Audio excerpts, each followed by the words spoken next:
美国总统川普在美东时间初七发文公布，要甲14个国家扣关税。这名单内面呢，说是无台湾、日本、韩国是放扣25%，也那这缅甸、辽国是扣到上悬40%。新的关税是对8月初一开始，也讲呢，也有这讨论的空间。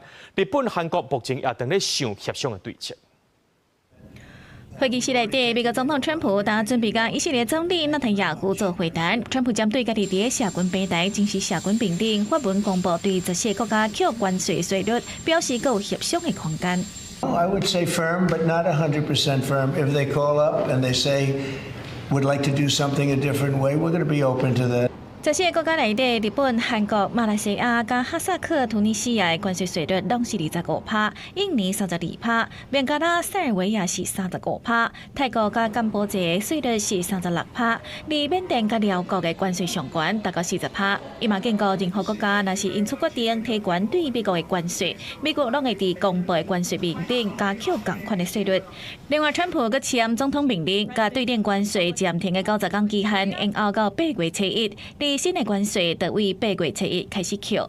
There's only two are with the United Kingdom, which has been signed, and with Vietnam, which has not been signed.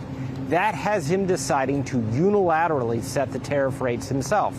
What impact is this going to have? We're going to see how companies manage.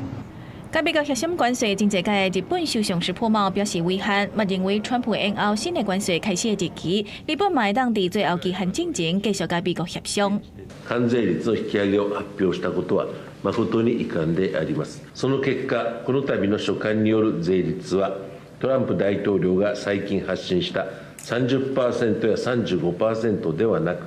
韩国总统李在明是召开紧急会议来应对，嘛派出总统办公室国家安保室长魏信乐访问美国，甲美国国务卿卢比奥见面。另外，马来西亚的投资部也甲工业部表示，会继续甲美国接触，毋望达成平行、合理、佮全面的关税协议。公司新闻台是董炳英。